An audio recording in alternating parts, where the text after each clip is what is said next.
Welcome in, Virgos, to your end of June monthly reading. So we are tapping into the collective of any Sun, Moon, Rising, or Venus Virgos. If you don't know what your Moon or Rising or Venus sign is, you can find it free online. Just search for a free birth chart reading and make sure you have the time you were born as well as the location. If you don't know the time of your birth, it's not going to be exact, and sometimes those planets can change literally within the hour. So just a little tip there. Virgos, I have been having trouble catching up on all the monthly readings since I came back from my 3-week vacation. So moving forward for a bit, I'm going to stop the extended reads and just do the main reads. That does double the amount of time it takes to get the readings out to all of you. So hopefully I can get all those out for the rest of the signs for the end of June, and then get everyone out for July. It's kind of crazy to say July, that we're already moving into July in 2 weeks here. But this so just to give you background here, this is a general read, so we are connecting to the collective and just asking for any general information guidance. Whatever comes up is meant to come up for you guys that are watching, and they're going to provide messages that are for your best and highest good. Some of the messages may not resonate, some may, so just take what does. You definitely, if you're watching this, you were called to this, so there is something I feel for everyone if they were drawn to watch a reading.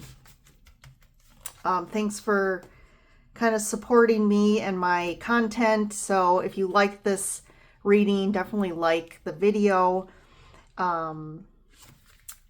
Always appreciate you guys subscribing, and then you'll get notified in your subscriber list of any new videos I post. And definitely take a look at all my links in the description below. I have a website. I do offer private readings, so you can schedule something on my website. I also have an Etsy shop and an Instagram page, so go check those out as well. All right, Virgo, let's get started for you, end of June. So we'll start with some oracle cards to kind of set the base of the tone here. So we have joy and delight. Open your heart to joy. I actually don't think I've ever pulled that card. Gates of triumph. Success expands in your life.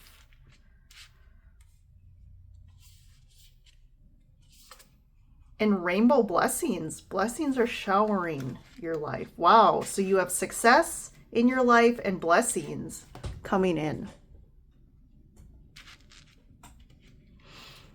And joy. Joy, success, and blessing. What else could you ask for, Virgos? So looks like some positive energy, some positive stuff happening in, moving now to the end of June. We have this like portal gate right in the middle here. And I feel like you'll start to feel like you're stepping into kind of a new reality almost. And through that, I do feel like this opening also in your heart chakra, this like heart opening. And it's almost like it just, there's no reason. It kind of just starts to happen for you, where potentially too, any blocks in your heart chakra space are also just like there's just like this divine karmic timing to that your heart chakra opens and you're more receptive. I feel like you're more receptive to other people and you're more receptive to things that bring you joy, and you're starting to be more aware of what the blessings are in your life, kind of that like sign of appreciation of what's happening. But something definitely comes in that is a blessing for you. So let's see what that is.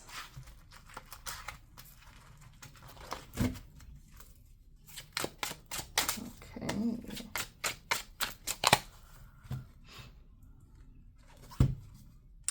So at the bottom of the deck, we have the Hierophant, the Chariot, Queen of Wands. I like this.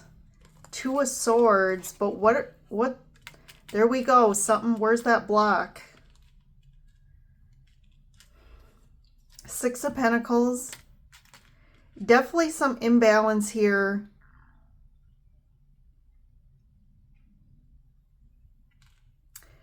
An imbalance that does keep you stuck. Ten of Swords. So something is ending that has not been... An imbalance is ending here. There's something I'm picking up with the Two of Swords. There's definitely with the blindfold. I feel like there's definitely something you're not seeing coming, is what I'm getting. So you have the Three of Cups and the Five of Wands, the Knight of Wands, and then the King of Cups. And I kind of have to keep going because here's the Death card and then the World card. Death and World. Wow. Yeah, some big shifts. It is a big shift here.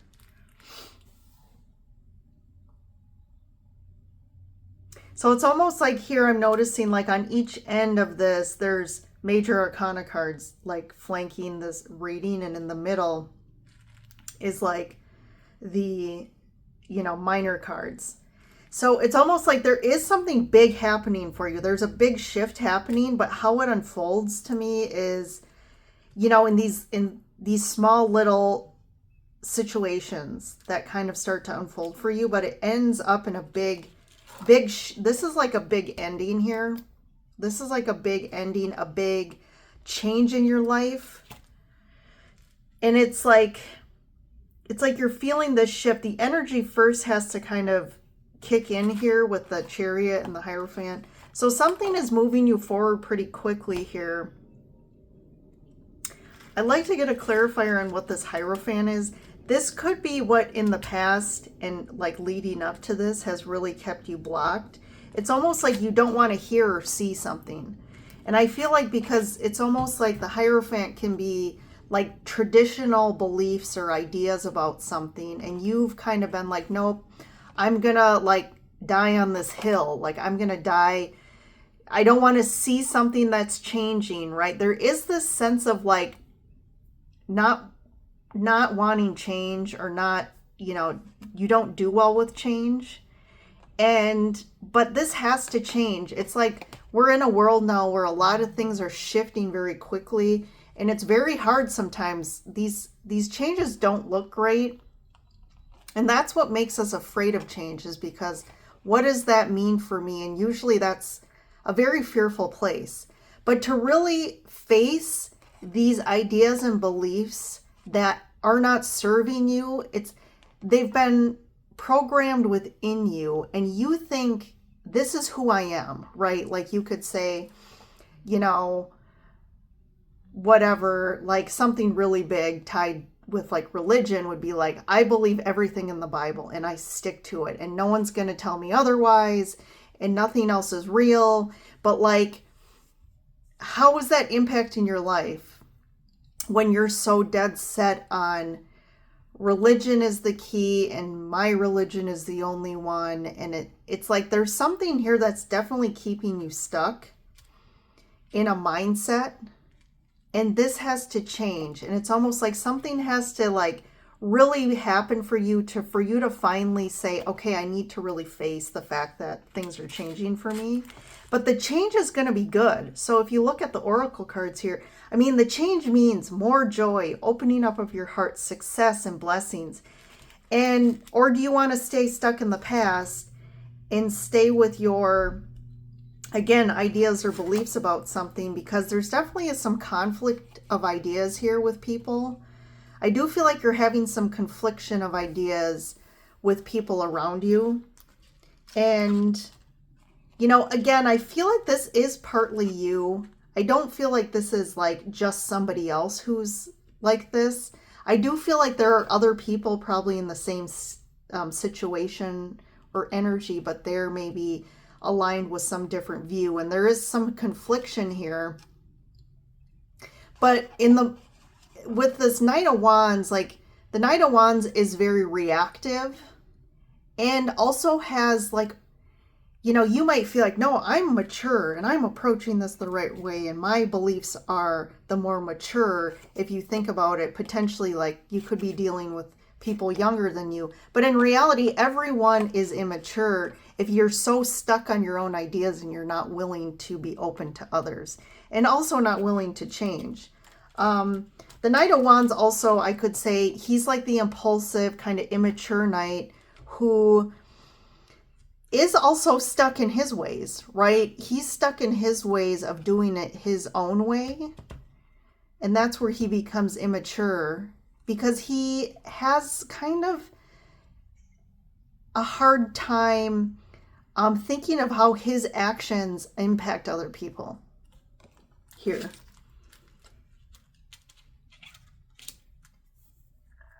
And, you know, we have the Three of Cups and the Five of Wands here. So this is like definitely groups of people. There's other people tied to this that are in confliction here. And it's definitely created some imbalances for you.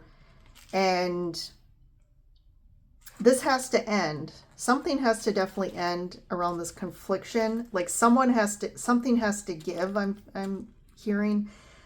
And what it is moving back into your heart space. It's moving back into the heart space and feeling into your intuition, which is our emotional space, and like being open to others as well. Being open to your heart means you're open to others and you're willing to, again, see a different mindset and viewpoint.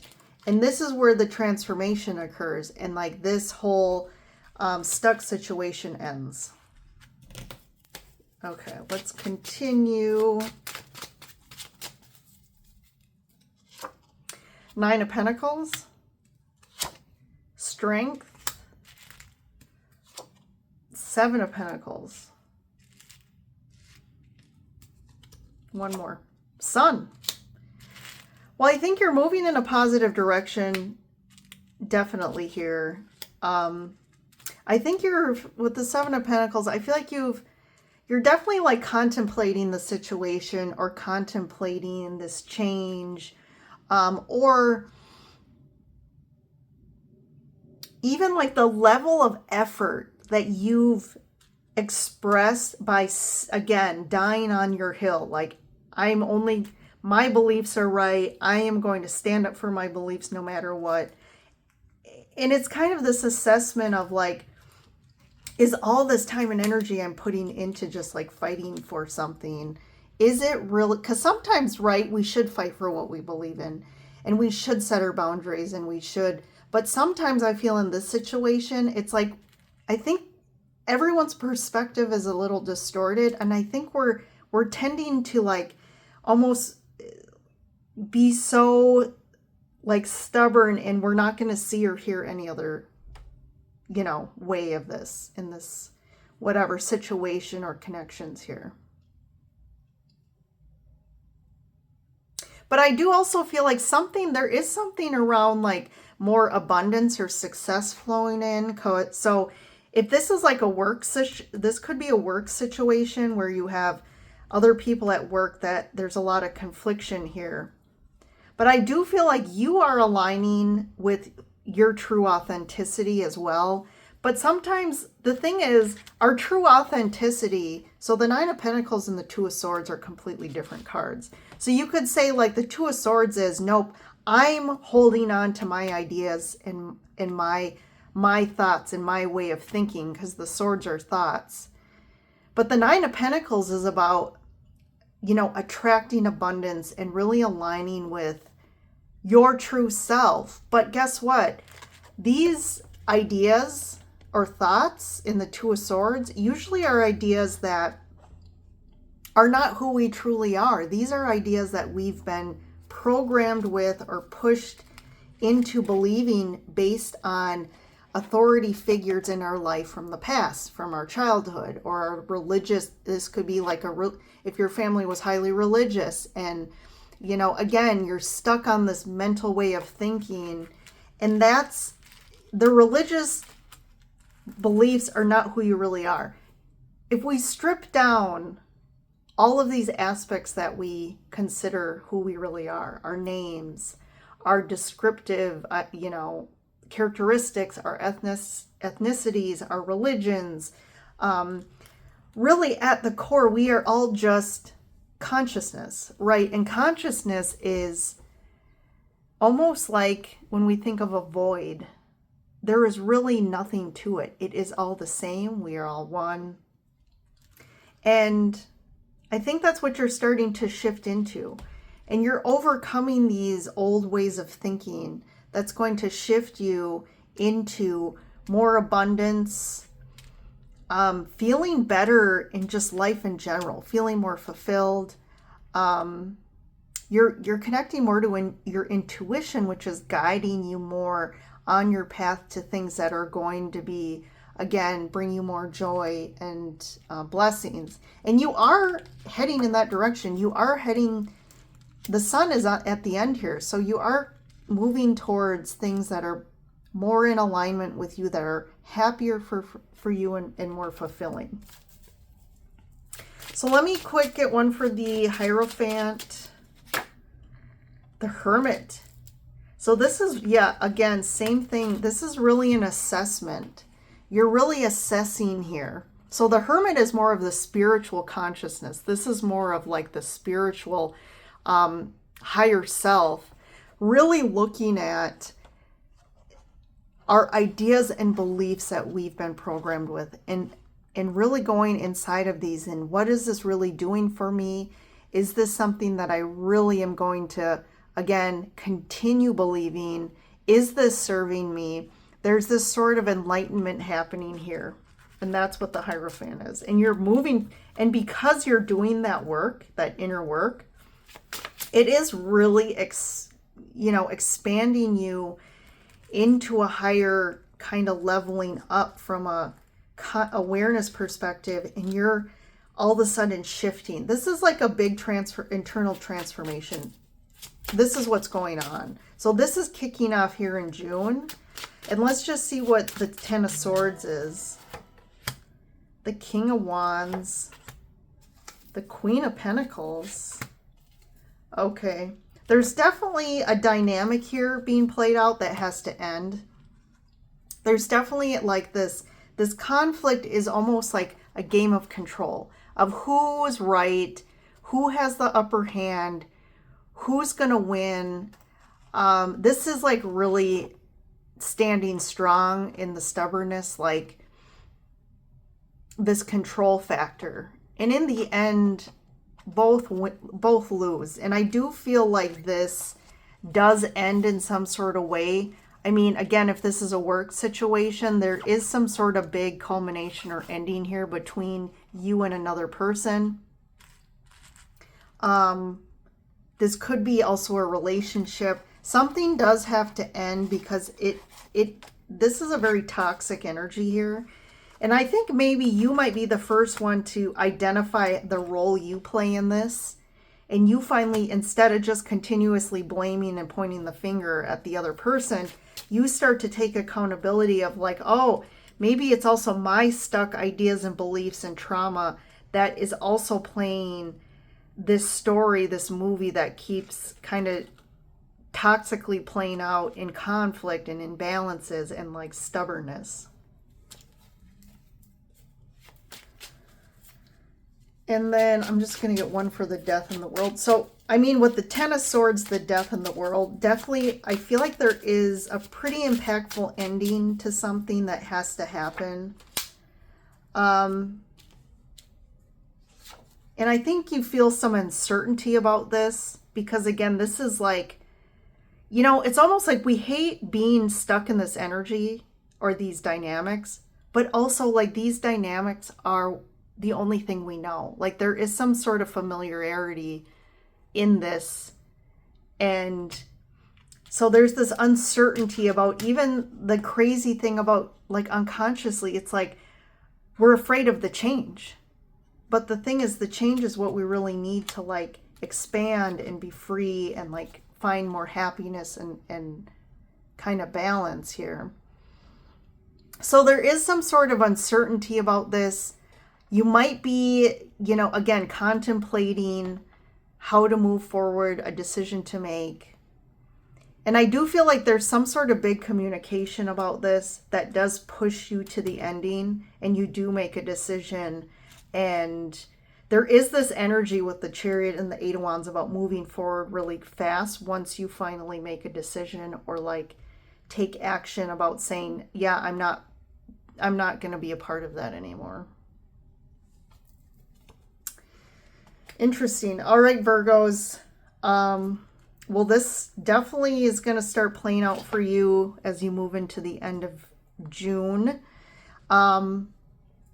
But I've been seeing this across the board with all signs. Like on the other side of something really difficult is a lot of good stuff.